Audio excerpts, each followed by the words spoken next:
யாரை பாவி என்று ஒதுக்கி வைத்ததோ, யாரை அயோக்கியன் என்று தள்ளி நிறுத்தியதோ அவர்களை தேடி சென்றார் ஒருவர். அக்காலத்தில் வரி வசூலிப்பவர்களையும் பாவிகளையும் சமுதாயம் மறுவறுத்தது. ஆனால் அன்பின் உருவான இயேசுவோ அவர்களை அரவணைத்தார். இதை கண்டு நீதியுள்ளவர்கள் என்று தங்களை சொல்லிக் கொண்ட பரிசேயர்களும் மறைநூல் அறிஞர்களும் முணுமுணுத்தார்கள். இவர் பாவிகளோடு விருந்து உண்கிறாரே என்று அவர்களை ஏளனம் செய்த போது, உலகிற்கு ஒரு மாபெரும் உண்மையை உணர்த்த இயேசு சொன்ன ஓமைதான் காணாமல் போன மகனின் ஓமை. இந்த ஓமையை நாம் இப்போது நாடக வடிவில் காண்போமா? உனக்கு என்ன தாண்டா வேணும்? வேற என்ன, சொத்து தான். மகனே, அப்பா உயிரோடு இருக்கும்போது சொத்தை பிரிக்க கூடாது. அது நம்ம யூத சட்டம் சொல்லுது. உனக்கு தெரியாதா? தெரிஞ்சனால தான் கேட்குறேன், சீக்கிரம் சொத்தை கொடு. இதுக்கு மேல உங்ககிட்ட பேச எதுவும் இல்லப்பா. உனக்கு சேர வேண்டிய சொத்தை பிரிச்சு வைக்கிறேன், வந்து வாங்கிட்டு போயிடு. சில நாட்களுக்கு பின் இளைய மகன் எல்லாவற்றையும் திரட்டி கொண்டு தொலைநாட்டிற்கு நெடும்பயணம் மேற்கொண்டான். அங்கு தாறுமாறாக வாழ்ந்து தம் சொத்து அனைத்தையும் பாழாக்கினான். ஹலோ ஃப்ரெண்ட்ஸ், இங்கே பாருங்க, எனக்கு லைஃப் டைம் செட்டில்மெண்ட்டா எங்கள் அப்பா கிட்ட இருந்து சொத்து வந்துடுச்சு. இனிமே மை லைஃப் மை ரூல்ஸ். எல்லாரும் வாங்க, let's join with my celebration.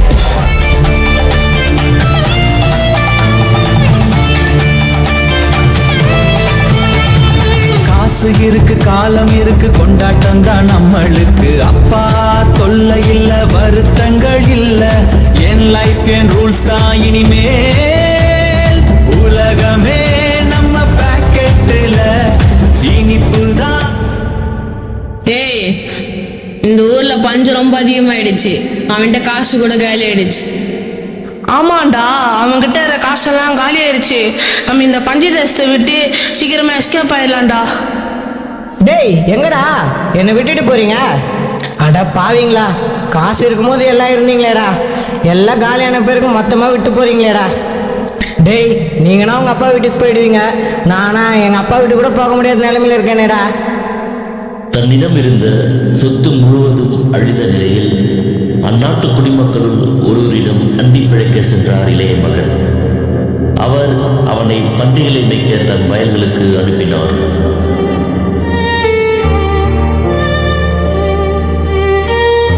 ஐயா, சாப்பிட்டு ரொம்ப நாளாச்சு ஐயா. கையில் இருந்த காசு எல்லாம் காலி ஆயிடுச்சு. ஏதேனும் வேலை இருந்தால் போட்டு தர முடியுமா? ரொம்ப பசிக்குது ஐயா.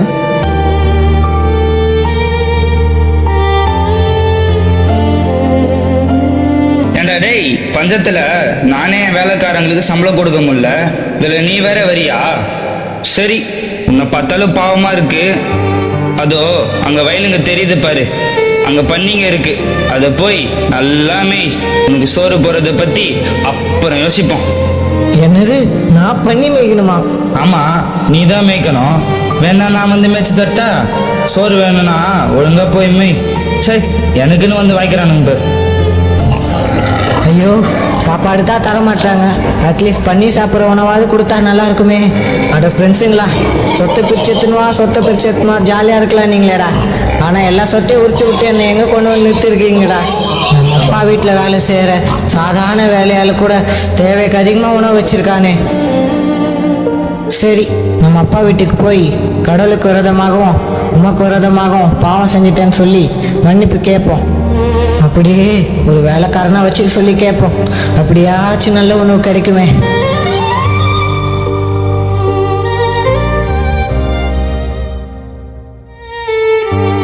பாவத்தில் விழுந்த இளைய குமாரன் உலகத்தின் வெறுமையையும் துன்பத்தையும் அனுபவித்த பின்பு தனது தவறை உணர்ந்தான். மனம் நொந்து, தந்தையே, நான் பாவம் செய்தேன் என்று கூறி மன்னிப்பை நாடி தந்தையின் அன்பான கரங்களை நோக்கி திரும்ப செல்கிறான். தூரத்தில் தன் மகன் வந்து கொண்டிருப்பதை கண்ட தந்தையானவர் அவன் மீது பரிவு கொண்டு ஓடி போய் அவனை கட்டித் தழுவி முத்தமிட்டார்.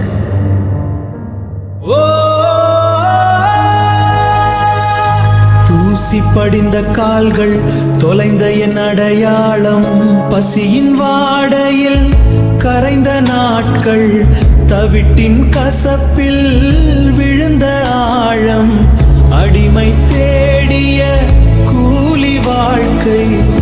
என்னை நானே தொலைத்தேன் அந்த சேற்றில், ஓடி வந்தேன் என் தந்தை அணைக்கின்றார். தந்தையே, கடவுளுக்கு விரதமாகவும் உமக்கு விரதமாகவும் பாவம் செஞ்சுட்டேன். இனியும் மகன் சொல்றது கூட தகுதி இழந்துட்டேன். உங்ககிட்ட வேலை செய்கிற கூலிக்காரர்கள ஒருத்தனா என்னை வச்சுக்கோங்க. பணியாளனே, இங்க வா. சொல்லுங்க எஜமா, நான் என்ன செய்யணும்? என் மகன் இவன் இறந்து போயிருந்தான், மீண்டும் உயிரோடு வந்திருக்கான். காணாமல் போயிருந்தான், மீண்டும் கிடைத்திருக்கான். நீ போய் அவனுக்கு உடுத்த முதல் தரமான உடை, மோதிரம், காலணி எல்லாம் எடுத்துட்டு வா. அப்படியே கொழுத்த கன்றை அடிச்சு விருந்துக்கு ஏற்பாடு பண்ண சொல்லு.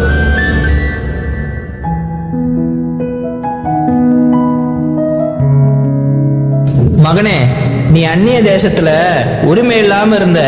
தந்தையாகியனா உன்னை மீட்டு கொண்டதற்கு அடையாளமா இந்த உடை. இந்த மோதிரமும் அந்நிய தேசத்துல அதிகாரம் இல்லாத இருந்த உனக்கு மீண்டும் அதிகாரத்தை கொடுக்கறதுக்கு இந்த மோதிரம். நீ அந்நிய தேசத்துல அடிமையா பன்றி மேய்ச்சிட்டு இருந்த.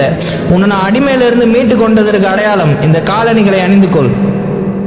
என்ன எல்லாம் பாக்குறீங்க? என் மகன் திரும்ப வந்துட்டான். எல்லாரும் கொண்டாட்டத்தை ஆரம்பிங்க. கைத்தட்டி பாடுங்க, தொலைந்த மகன் வீட்டுக்கு வந்துட்டானே.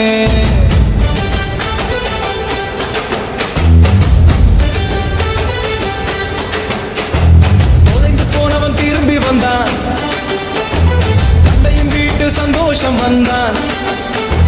கண்ணீரெல்லாம் இன்று மாறி போச்சு, கொண்டாட்ட நேரம் இப்போ வந்தாச்சு. ஓடி வந்து தந்தை அடைத்தாரு, உடைந்த உள்ளத்தை தேற்றினாரே. என் மகன் வந்தா என்று சொன்னாரே, வீடு முழுக்க இன்று ஊழியரே, இங்க வா. இங்க என்ன ஒரே ஆடலும் பாடலும் கொண்டாட்டமா இருக்கு? எஜமானரே, உங்க தம்பி திரும்ப வந்திருக்காரு. அவர் தம்மிடம் நலமா திரும்பி வந்திருப்பத உங்க தந்தை கொளுத்த கன்றை அடிச்சு கொண்டாடிட்டு வராரு.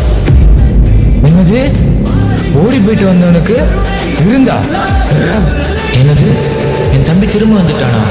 யூத சட்டத்தின்படி மூத்த மகனுக்கு 2 பங்கு சொத்து இருக்கு. ஒருவேளை நம்ம தந்தை நம்முடைய பங்கு எடுத்து கொடுத்துருவாரோ? தந்தையே, இத்தனை ஆண்டுகளா நான் ஒரு அடிமை போல உமக்கு வேலை செஞ்சு வந்தனே. உங்க கட்டளைகளை ஒருபோதும் மீறினதே இல்லையே. இருந்தாலும் நான் என் நண்பர்களோட பகிர்ந்து கொண்டாட ஒரு ஆட்டுக்குட்டி கூட நீங்க எனக்கு தரலையே. ஆனா இளைய மகளோட சேர்ந்து என் சொத்துக்கெல்லாம் அழிச்சு போட்ட உங்க மகன் திரும்ப வந்த உடனே அவனுக்காக கொழுத்து கன்று அடிக்கிறீரா? நீ எப்போதும் என்னோட இருக்கிறாய். என்னோட இதெல்லாம் உன்னுடையது. இப்ப நம்ம மகிழ்ந்து கொண்டாடி இன்புற வேண்டும். உன் தம்பி இறந்து போயிருந்தான், மீண்டும் உயிர் பெற்று வந்திருக்கான். காணாமல் போயிருந்தான், திரும்ப கிடைச்சிருக்கான். எப்போதும் என் கூட இருக்கன்னு சொன்னியே, என்கிட்ட இருக்கிற மன்னிக்கிற குணம் உன்கிட்ட இல்லாம போயிருச்சே. உன் தம்பி இறந்து போயிருந்தான், மீண்டும் உயிரோடு வந்திருக்கான். காணாமல் போயிருந்தான், மீண்டும் கிடைச்சிருக்கான். இப்போது நம்ம மகிழ்ந்து கொண்டாடி இன்புற வேண்டும்.